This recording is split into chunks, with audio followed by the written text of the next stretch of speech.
You're exhausted, not physically, but existentially.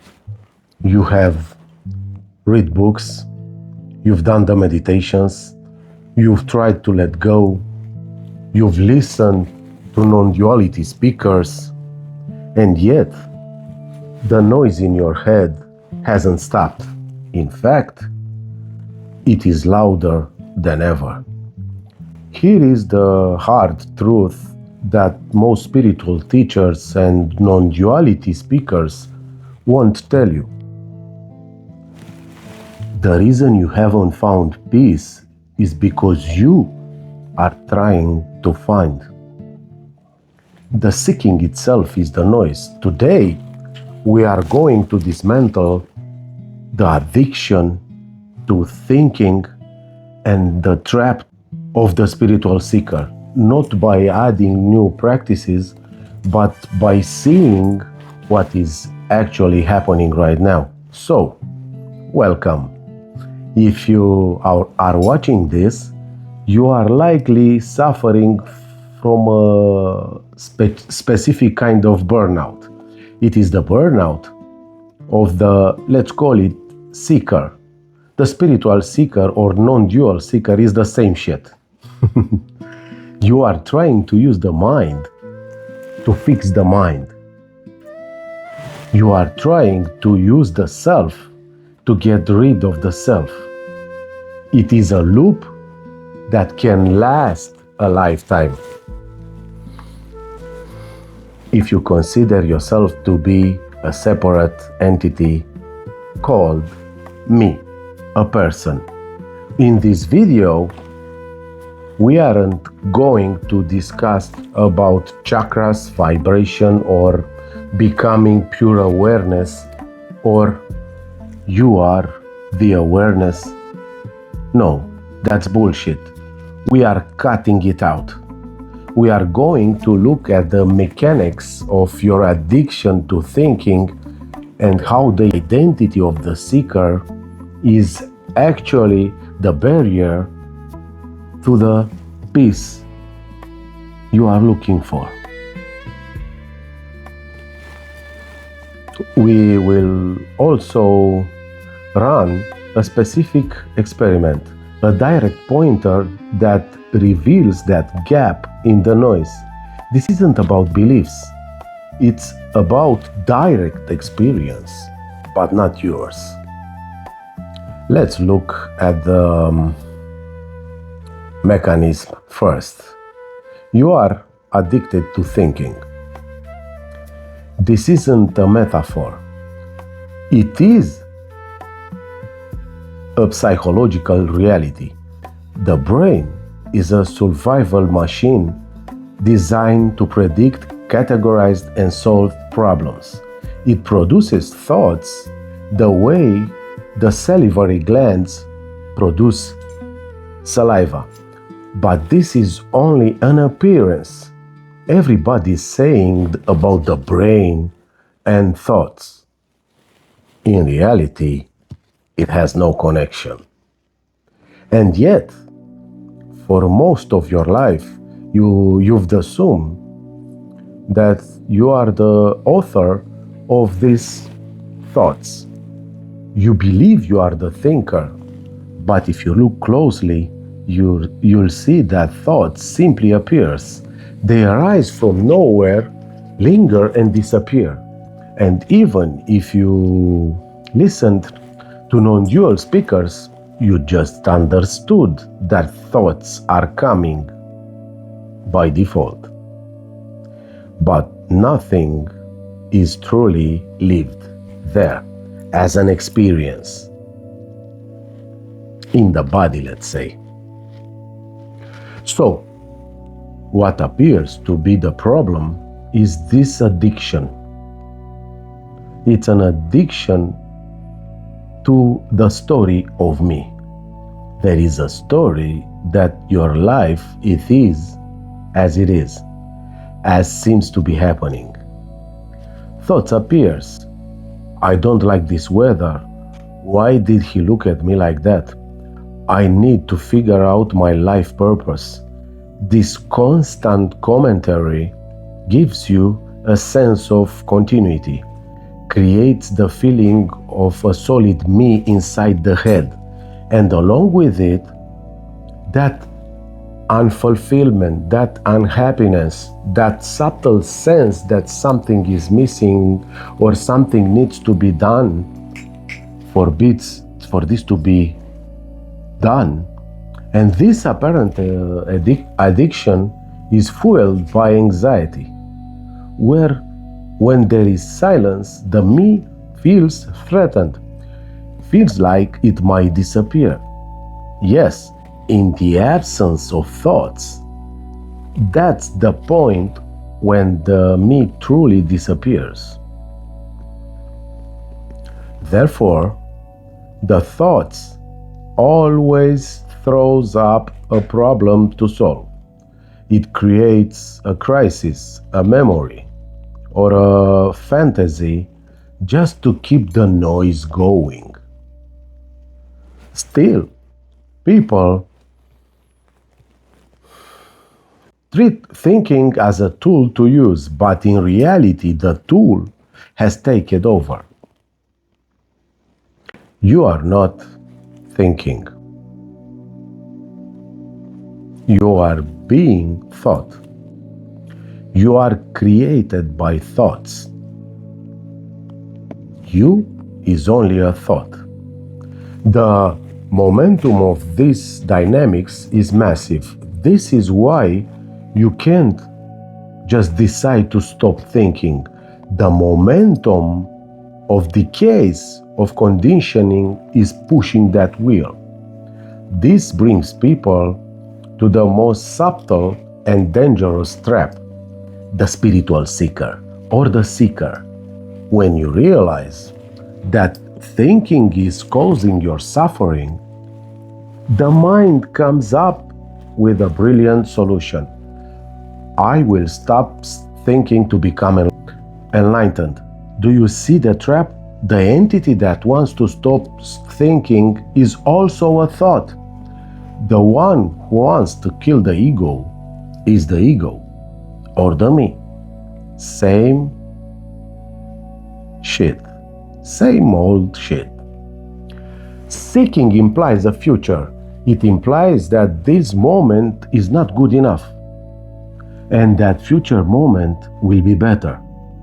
The seeker is always leaning away from what is happening right now. You might spend years trying to fix yourself. You try to be more present, more loving, more detached. But this is just the mind playing dress up. It's the same addiction to doing, just wearing spiritual clothes. The anxiety you feel isn't because you haven't found the answer. The anxiety is caused by the search for the answer. As long as you are a seeker, you are confirming that you lack something. You are reinforcing the idea of a separate me that needs to get somewhere. And I know, realizing this can be frustrating. It feels like a double beam. If I think, I suffer. If I try to stop thinking, I'm just thinking more. So, what is to be done? The rough truth is that there is nothing to be done, not even to notice. The pattern will interrupt not by force, but by curiosity. Please play with me for a few minutes. Let's call it an experiment. And I call it the Mousehole exercise, which is not done by you, is not for you. But let's play a little. Close your eyes for a moment. Usually, you are listening to the voice in your head. You are waiting for it to tell you what to do or judging what it says. But right now, I want you to adopt the attitude of a cat watching a mouse hole. You are waiting for the mouse to come out.